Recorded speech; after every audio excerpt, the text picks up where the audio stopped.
श्री दीपक गौतम,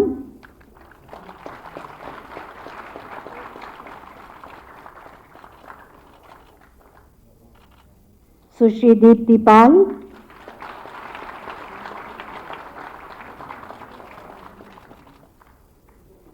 श्री अंकित सिंह,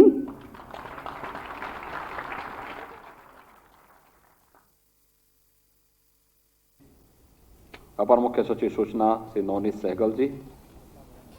सचिव राजस्व श्री रणबीर प्रसाद जी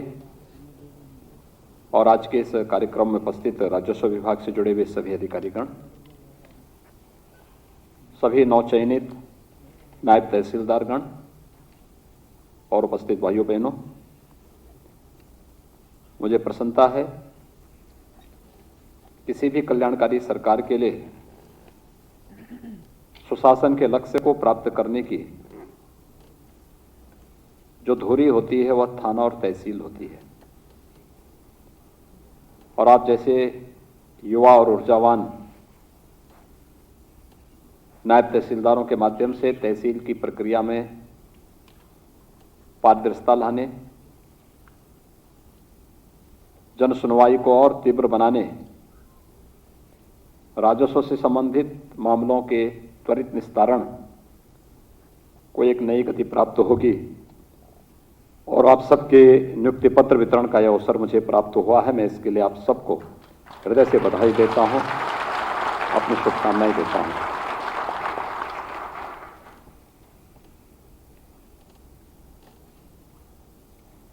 एक 145 नायब तहसीलदार उत्तर प्रदेश लोक सेवा आयोग के द्वारा चयनित हुए हैं, जिनमें पुलिस वेरिफिकेशन के बाद अब तक 110 को सफलतापूर्वक उस योग्य माना गया। आज उनको नियुक्ति पत्र यहां पर वितरित किया जा रहा है। आप सबके सामने तो पहली बात आई होगी कि आप में से बहुत सारे अभ्यर्थी ऐसे रहे होंगे जिन्होंने 2019 के पहले भी अलग अलग परीक्षाएं दी होंगी और उस समय आपकी योग्यता और प्रतिभा होने के बावजूद आपका चयन नहीं हुआ होगा, क्योंकि व्यवस्था में कुछ खोट था। योग्य और प्रतिभावान लोगों को अवसर नहीं मिल पाता था। उस समय चयन की प्रक्रिया की विसंगति और शासन की नीयत में खोट होने के कारण योग्य और प्रतिभावान जो अभ्यर्थी होता था वह हताश होता था, निराश होता था, पलायन करने के लिए मजबूर होता था। लेकिन 2017 में उत्तर प्रदेश में नई सरकार के आने के बाद सरकार ने पहले दिन ही इस बात को तय किया था कि हम लोग चेहरा देख करके नहीं, व्यक्ति की जाति, मत और मजहब देख करके नहीं, किसी का जनपद और गांव देख करके नहीं, योग्यता को आधार बना करके आरक्षण के नियमों का पालन करते हुए उत्तर प्रदेश के हर प्रतिभावान नौजवान को उत्तर प्रदेश के अंदर जीवन के प्रत्येक क्षेत्र में आगे बढ़ने का पूरा अवसर देंगे, उन्हें प्रोत्साहित करेंगे। और मुझे प्रसन्नता है कि विगत 4.5 वर्ष के दौरान हमारी सरकार ने 4.5 लाख प्रदेश के नौजवानों को सफलतापूर्वक नियुक्ति पत्र देकर के आज प्रदेश में उनकी ऊर्जा और उनकी प्रतिभा का लाभ ले रही है।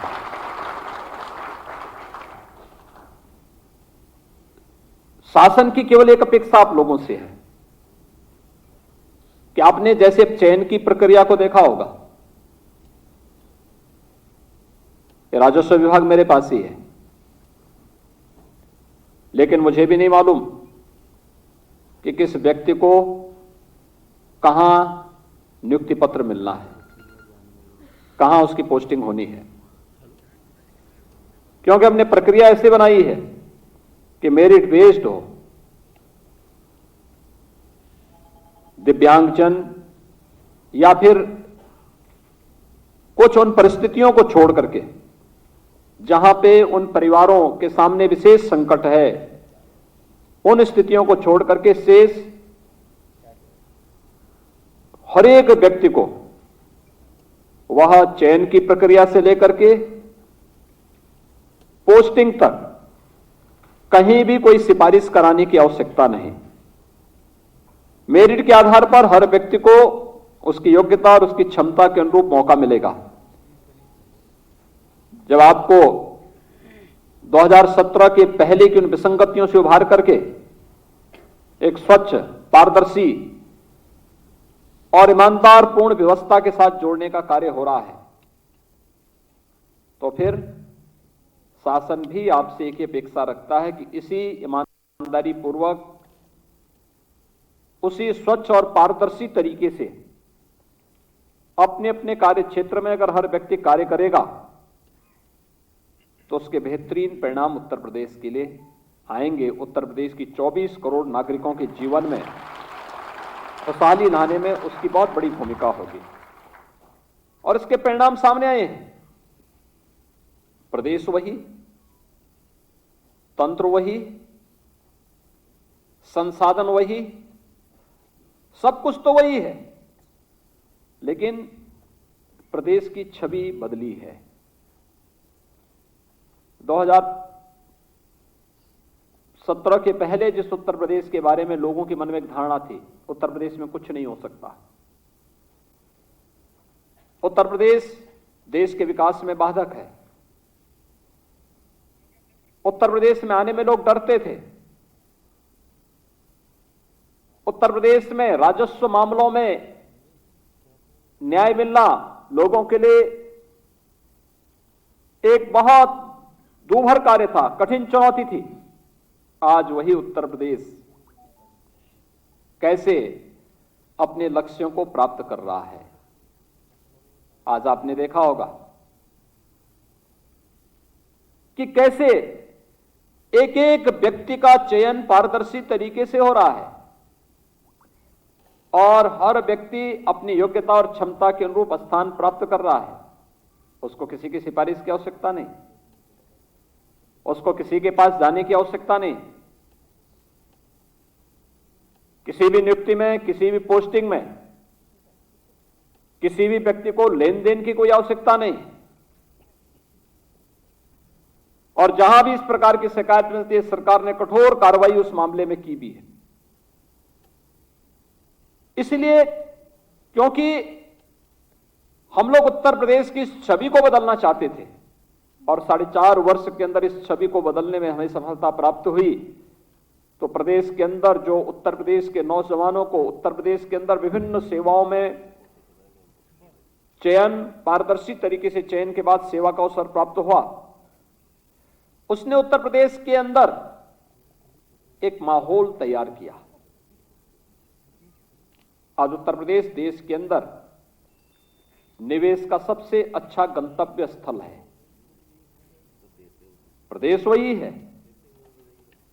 2016 तक देश के अंदर 36 राज्यों में उत्तर प्रदेश का स्थान 15वें 16वें स्थान पर आता था और आज अगर देश के अंदर किन्हीं 3 राज्यों में या किन्हीं 2 राज्यों में देश और दुनिया के किसी निवेशक को निवेश करना होगा तो उनमें से उत्तर प्रदेश भी एक आता है। प्रायोरिटी 3 ही होती है लोगों की अक्सर, पहले, दूसरे, तीसरे नंबर की, लेकिन हम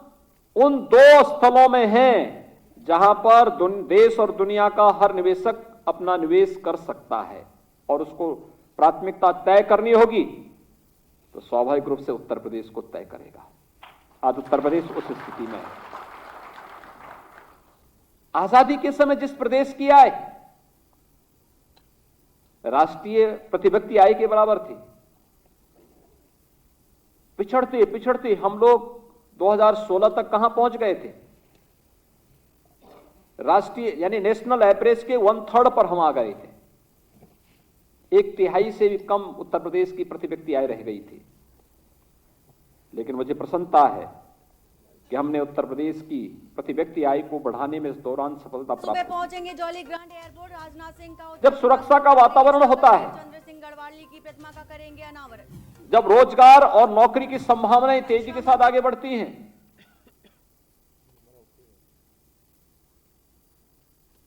गवर्नमेंट सेक्टर हो या प्राइवेट सेक्टर, दोनों क्षेत्र में